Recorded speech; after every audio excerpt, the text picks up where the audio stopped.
Hello friends, मैं प्रशांत माहेश्वरी आपका welcome करता हूं अपने यूट्यूब चैनल माइंड मशीन पर। तो उस लेक्चर सीरीज़ में इसका नाम परसेंटेज है और साथ में प्रॉफिट एंड लॉस भी इसके साथ साथ हम लेकर चलेंगे। तो उसका लेक्चर नंबर 3 आज हम डिस्कस करेंगे।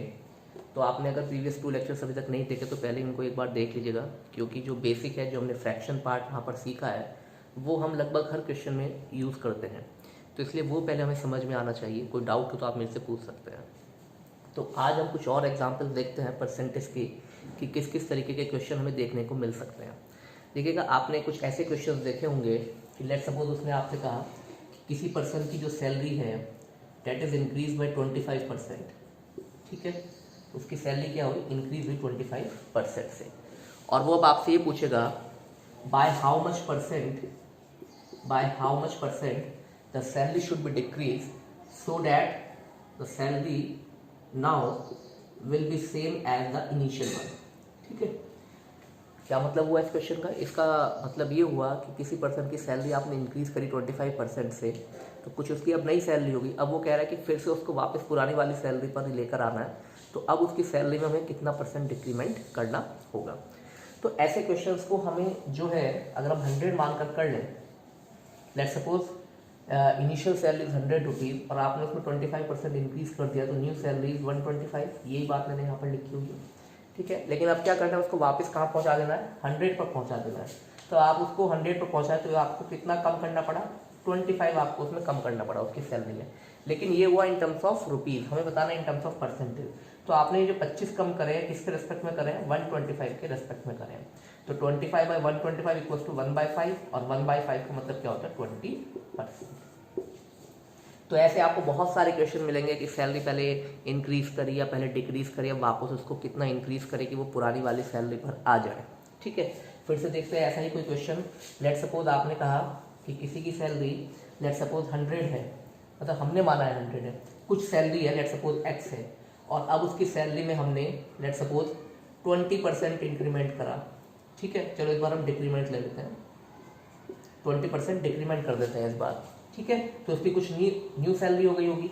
अब वो कह रहा है कि अब इसमें कितना डिक्रीमेंट करें कि वापस, अब इसमें कितना इंक्रीमेंट करें कि वो वापस अपनी पुरानी सैलरी पर आ जाए। तो ऑब्वियसली अगर हमने उसकी सैलरी 100 मानी तो उसकी सैलरी अब कितनी हो गई? 80 हो गई, क्योंकि आपने क्या करा है? 20% डिक्रीमेंट करा है। अब इसको अगर फिर से वापस यहीं पहुंचाना है तो इट मीन्स कि हमें इसमें +20 करना होगा। तो ये तो क्या हुआ? इन टर्म्स ऑफ रुपीज हुआ, लेकिन हमें बताना है इन टर्म्स ऑफ परसेंटेज। तो हमने 20 का इंक्रीमेंट करा, किसके रेस्पेक्ट में करा? 80 के। तो 20/80 दैट इज इक्वल्स टू 1/4, और 1/4 का मतलब क्या हुआ? 25%। तो इसका मतलब ये है कि हमें उसमें 25% इंक्रीमेंट करना होगा, जिससे कि वो अपनी पुरानी वैल्यू सैलरी पर आ जाए। लेकिन हमने यहाँ पर जितनी भी बातें अभी तक करी वो सही है। अब क्वेश्चन को हम थोड़ा देखो चेंज करते हैं। लेट सपोज उसने आपसे कहा कि आपने किसी की सैलरी को 62.5% बढ़ा दिया। ठीक है, तो चलो मैंने इसको पहले थोड़ा आसान ले लेता हूँ। जो पर्पज़ है मेरा वो सॉल्व हो जाना चाहिए। कि हम ये कह रहे हैं किसी की सैलरी में आपने करा लेट सपोज 11.11% इंक्रीमेंट। ठीक है, दिस इज इंक्रीमेंट, तो उसकी कुछ नई सैलरी होगी। अब आप इसमें कितना डिक्रीमेंट करें कि वो वापस अपनी पुरानी सैलरी पर आ जाए। तो अगर हम इसको 100 मानकर ही करते हैं, हम देखिएगा 100 था, तो ये इंक्रीमेंट हुआ, तो न्यू सैलरी इज 111.11। तो अब इसमें कितना जो है डिक्रीमेंट होना चाहिए? 11.11 का, लेकिन किसके रेस्पेक्ट में होना चाहिए? 111.11 के रेस्पेक्ट में होना चाहिए। तो ये जो है, अब इसको सॉल्व करना है, तो ये तो ऐसे सॉल्व नहीं होने वाला, क्योंकि ये क्या है? 11.11, ये क्या है? 111.11। ठीक है, तो अगर हम इसको वैसे भी सॉल्व करना चाहें तो अब इसको इससे अगर काटें तो 11 1 जा 11 होता है, फिर यहाँ पे पॉइंट लगेगा, फिर 11 1 जा 11 होगा। अब यहाँ पर नहीं चलेगा, लगभग कुछ ऐसा कुछ आंसर आ रहा होगा। तो 1.1 मैं इसको मान सकता हूँ। ठीक है, तो यहाँ पर जो है कैलकुलेशन थोड़ी टिपिकल है, लेकिन ये भी कोई इतनी टिपिकल नहीं है कि हम इसको सॉल्व करके ले जाएंगे। लेकिन बात ये है कि इट्स बेटर कि हम इसको ऐसे ना करके कैसे लिखें। लेट सपोज किसी की सैलरी आपने इंक्रीमेंट करी है और यहाँ पर क्या लिखा था? 11.11%। तो 11.11% का जो फ्रैक्शनल पार्ट होता है दैट इज इक्वल्स टू 1/9। तो इट मीन्स उसकी जो नई सैलरी हो गई अब इंक्रीज होने के बाद वो कितनी हो गई? 1 + 1/9 that is equals to 10/9। This is the new salary. This is the new salary. अब आप इसमें कितने की मल्टीप्लाई करें कि वापस अपनी पुरानी सैलरी पर आ जाए, तो पुरानी salary that is equal to 1। हमने क्या माना, इनिशियल सैलरी हमने 1 मानी, उस पर आपने कुछ इंक्रीमेंट करा, आपने इंक्रीमेंट कर दिया, कितने का करा 1/9 का, तो 1 + 1/9 इक्वल टू 10/9। ये बात हमने कल भी सीखी थी, तो 10/9। अब इसमें कितने की मल्टीप्लाई करें कि वापस ये अपनी पुरानी सैलरी पर आ जाए। पुरानी सैलरी कितनी है 1 है, तो यहाँ पर कितने की मल्टीप्लाई करनी है आपको 9/10 की मल्टीप्लाई करनी है। अब ये जो 9/10 है ये इसकी न्यू सैलरी है, this is the new salary. अभी ऑब्वियसली देखो ये क्या है 1 से कम है, तो इट मीन्स हमने यहाँ पर कितना डिक्रीमेंट करा होगा 1 - 1/10 का, 1 - 1/10 का। तो 1/10 क्या होता है आपका 10%, तो इट मीन्स 10% डिक्रीमेंट आपको करना होगा। तो अगर हम इन क्वेश्चंस को फ्रैक्शन के फॉर्म में करें तो भी हमें आंसर जो है तुरंत मिल जाएगा। 100 मानकर भी हम इसको बिल्कुल कर सकते हैं, लेकिन 100 हमें वहां पर मानना चाहिए जहां पर नंबर 20%, 30%, 40, 25 कुछ इस तरीके की परसेंटेज हो कि आसानी से उसको 100 में हम प्लस कर सकें। ठीक है, जहां कहीं भी पॉइंट आ रहा है तो मैं तो आपको यही सजेस्ट करूंगा कि आप उसको फ्रैक्शनल वाले पार्ट से जो है सॉल्व करें। एक एग्जांपल और लेते हैं कि आपको इसकी पिक्चर और क्लियर होगी। लेट्स सपोज हमने कहा कि किसी की सैलरी हमने 12.5% जो है इंक्रीज कर दी। अब उसकी सैलरी में कितना डिक्रीमेंट करें, फिर से पहले इंक्रीमेंट करें, अब कितना डिक्रीमेंट करें कि वापस अपनी पुरानी सैलरी पर आ जाए। सिंस वी नो 12.5% इज 1/8, आपने इंक्रीमेंट करा है तो new salary is 9/8, 1 + 1/8 equals to 9/8। अब इसमें यहाँ पर कितने की मल्टीप्लाई करें कि वापस अपनी पुरानी सैलरी पर आ जाए, तो कितने की मल्टीप्लाई करेंगे आप 8/9 की। 8/9 क्या है, उसकी नई सैलरी है, तो अगर नई सैलरी है तो इट मीन्स जो डिक्रीमेंट होगा वो कितना होगा 1 - 1/9, 1 - 1/9। तो 1 - 1/9 इसका क्या मतलब हो गया, हमने सीखा था कि 1/9 इक्वल्स टू 11.11%, तो इट मीन्स आपको उसकी सैलरी में 11.11% का डिक्रीमेंट करना होगा। ठीक है, ओके। तो ये क्वेश्चन जो है सक्सेसिव भी हो सकता है, सक्सेसिव भी हो सकता है कि पहले आपने किसी की सैलरी में जो है 25% का इंक्रीमेंट करा, फिर आपने उसकी सैलरी में 20% का इंक्रीमेंट करा, अब आप उसकी सैलरी में कितना डिक्रीमेंट करें कि वापस अपनी पुरानी सैलरी पर आ जाए। ये बात हमने कल भी सीखी थी, तो इस तरीके के क्वेश्चन आपको देखने को मिल सकते हैं। ठीक है, ओके। तो ये अगर हम ऐसा करना चाहें तो हम इसको अगर फ्रैक्शन पार्ट से करें तो हमारा क्वेश्चन का आंसर बहुत जल्दी मिलेगा, ये मैं कहना चाहता हूँ आप लोगों से। ठीक है, अब कुछ और क्वेश्चंस देखते हैं कि आपने देखा होगा कि लेट्स सपोज बहुत ही कॉमन क्वेश्चन है कि 2 पर्सन है, A salary is 20% more than that of B, तो by how much percent B salary is less than that of A। ठीक है, ये क्वेश्चन बिल्कुल स्टार्टिंग का क्वेश्चन है और ये आपको कहीं ना कहीं किसी भी बुक में आसानी से मिलेगा, और ये क्वेश्चन जो है आपका एग्जाम में बहुत ज़्यादा पूछा जाता है। तो A salary is 20% more than that of B, how much percent B salary is less than that of A। तो इसको हमें बुक में क्या फॉर्मूला दे रखा है उसके चक्कर में हमें नहीं पढ़ना है, कुछ उसके लिए याद नहीं करना है, आपको तो सिर्फ देखना है कि अगर एक की सैलरी 100 है तो दूसरे की सैलरी कितनी होगी 120 होगी। इसमें ए और बी अपने आप से डिसाइड कर लीजिएगा कौन ए होगा कौन बी होगा। इसने लिखा A salary 20% more than that of B, तो इट मीन्स अगर बी की सैलरी 100 है तो ए की सैलरी कितनी है 120 है। ये हो गया कंफर्म। अब ये कह रहा है how much percent B salary is less than that of A, तो बी की सैलरी कम है, कितनी कम है 20 कम है। अब वो किसके रेस्पेक्ट में बात कर रहा है, वो बात कर रहा है ए के रेस्पेक्ट में, ए की सैलरी कितनी है 120, तो 20/120 ये हमारा फ्रैक्शन पार्ट हो गया। ठीक है, इसको सॉल्व कर लेते हैं। तो 1/6 आया, तो 1/6 क्या होता है 16.66%। ठीक है, तो 1/6 आपका कितना हो गया 16.66%। हमारा जो है क्या होगा सॉरी इसकी जो सैलरी है, जो बी की सैलरी है वो ए से कितने परसेंट कम है 16.66% कम है। आ रही है बात समझ में? ओके। अब इसी क्वेश्चन में वो आपसे ऐसे पूछ सकता था कि A salary is 20% less than that of B, by how much percent B salary is more than that of A.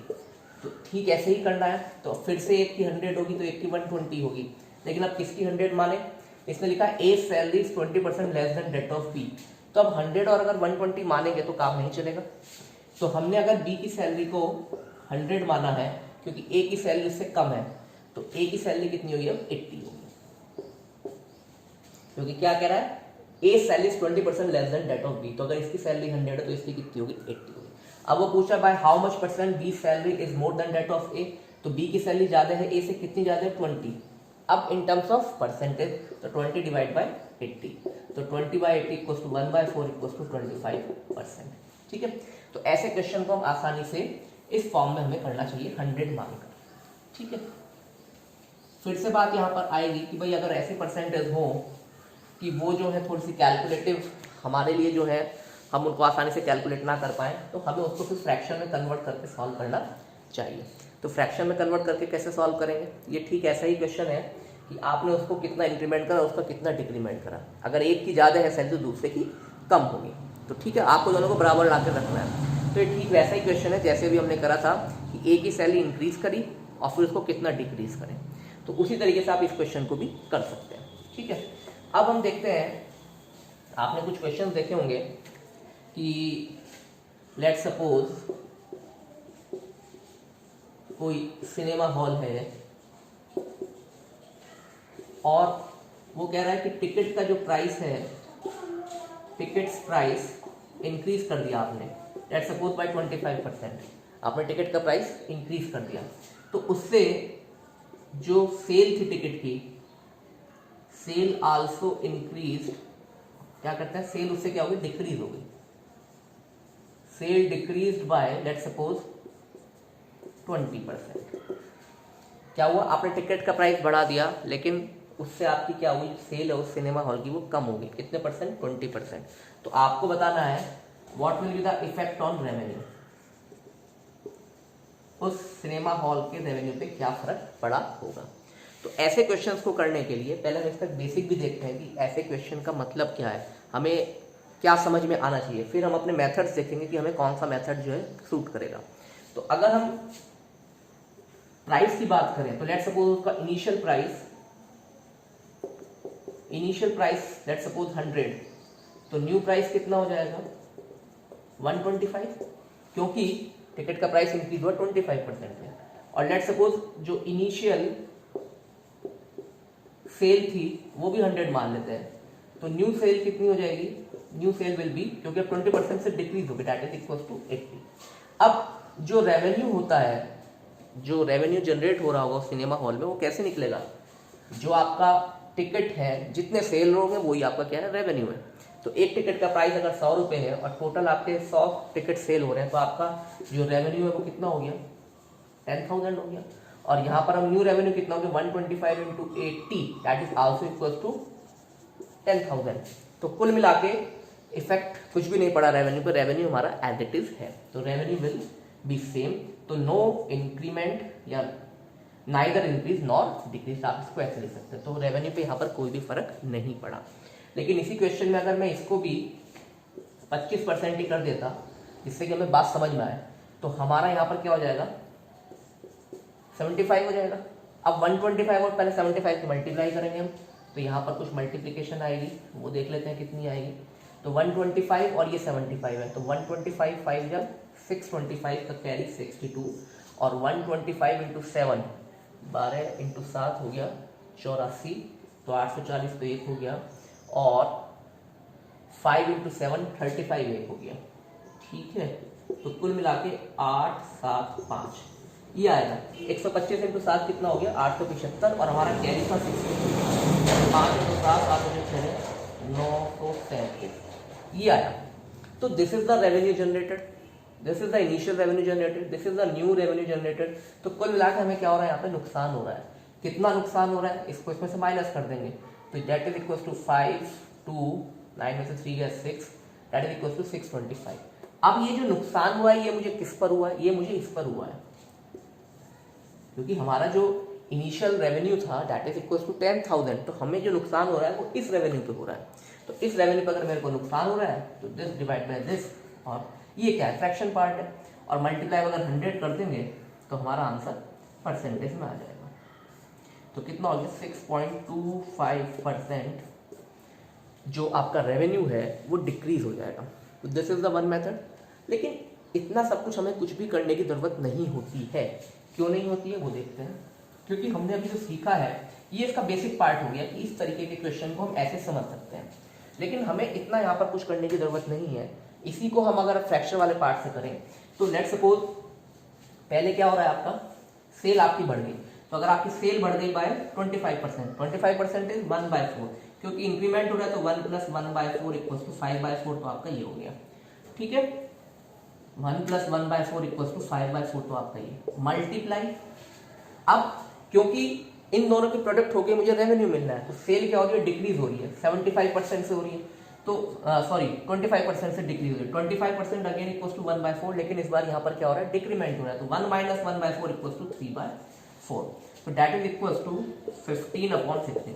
तो देखो 15/16 मेरे को अपना आप बता रहा है कि भाई मेरा क्या हो रहा है, नुकसान हो रहा है, नुकसान हो रहा है क्योंकि एक से कम है। कितना नुकसान हो रहा है, 1 - 1/16। ये जो 1/16 है ये मुझे परसेंटेज बता रहा है, 1/16 का मतलब होता है 6.25%। ठीक है, तो आपको ये बात बिल्कुल समझ में आनी चाहिए कि अगर हम फ्रैक्शन का फंडा जो है फॉलो करेंगे तो लाइफ बहुत इजी हो जाएगी और क्वेश्चन के जो आंसर है तुरंत मिलेंगे। इतनी सब कुछ कैलकुलेशन करने की कोई भी जरूरत नहीं है। ठीक है, एक एग्जाम्पल इसका और देखते हैं, तो आपको इसकी जो फायदे हैं, जो इसके बेनिफिट्स हैं इस फ्रैक्शन को यूज करने के, वो हमें समझ में आएंगे। लेट सपोज मैं फिर से कहता हूं कि इस बार फिर से चलो इस सिनेमा हॉल की हमने बात कर लिया। लेट सपोज हम जो है किसी आर्टिकल की बात करते हैं, ठीक है, और किसी आर्टिकल का आपने जो प्राइस है लेट सपोज वो आपने डिक्रीज कर दिया है, let suppose it is decreased bye 33.33% आपने डिक्रीज कर दिया है, और उससे क्या हुआ, जो उसकी सेल थी उस आर्टिकल की वो इंक्रीज हो गई। लेट सपोज 62.5% से उसकी जो सेल है वो इंक्रीज हो गई। तो फिर से उसने पूछा what will be the effect on revenue. सब रैंडमली डेटा है, जो भी कैलकुलेशन होगी देखेंगे क्या है। तो 33.33% फिर से क्या है, जो भी आपका रेवेन्यू होगा वो प्राइस इनटू सेल से निकलेगा। तो यहाँ पर 33.33% का मतलब होता है 1/3, 62.5% का मतलब होता है 5/8। क्यों लिखा मैंने, क्योंकि 1/8 is 12.5%, this is 62.5%, just 5 time, तो 5/8। यहाँ क्या हो रहा है, डिक्रीमेंट हो रहा है, तो 1 - 1/3 इक्वल्स टू 2/3। यहाँ क्या हो रहा है, इंक्रीमेंट हो रहा है, बढ़ रही है सेल, तो 1 + 5/8 दैट इज इक्वल्स टू 13 और ये क्या हो गया, 8 हो गया। ठीक है, अब इसको थोड़ा सॉल्व करेंगे तो ये इससे कैंसिल हुआ, तो वी विल गेट 13/12। तो देखो 13/12 मुझे अपना आप बता रहा है कि देयर इज ए इंक्रीमेंट, भाई इंक्रीज हो गया, 1 से बड़ा आ रहा है नंबर, तो अगर 1 से बड़ा आ रहा है तो it means that can be written as 1 + 1/12। तो ये जो 1/12 है ये मेरे को बता रहा है इतना इंक्रीमेंट हो रहा है, और 1/12 का मतलब कितना होता है, 8.5%।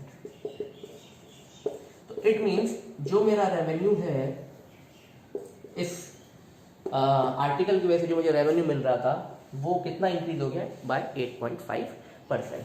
इसको आप इस फॉर्मूले से भी कर सकते हैं, जितने भी रेवेन्यू वाले क्वेश्चन है वो आप इस फॉर्मूले से भी अगर करना चाहें तो आसानी से कर सकते हैं। ठीक है, आसानी से वो आपके हो जाएंगे, लेकिन बात ये है क्योंकि नंबर ऐसे आ रहे हैं 33.33, 62.5, तो इट इज नॉट फिजिबल कि हम इनको यूज करें। इनसे जो है हमारी कैलकुलेशन टिपिकल होगी, आसान नहीं होगी। ठीक है ना, तो इस वीडियो में हम फिलहाल इतना ही रखते हैं। जब अगली बार आपके सामने होंगे तो फिर से हम कुछ और क्वेश्चंस लेकर आएंगे, तो इनको आप ध्यान से देखिएगा और इन मेथड्स को अप्लाई करने की कोशिश करिएगा। आपने समझ तो लिए, लेकिन अगर आप इनको अप्लाई नहीं कर रहे हैं फिर अपने क्वेश्चंस को सॉल्व करने में, तो कुछ भी बेनिफिट आपको नहीं मिलेगा। ठीक है, तो आप जो है वीडियो को देखिएगा, लाइक करिएगा, अगर आपको पसंद आ रही है अपने फ्रेंड्स के साथ शेयर कीजिएगा। कोई डाउट हो तो आप मेरे से पूछ सकते हैं। ठीक है, थैंक यू वेरी मच।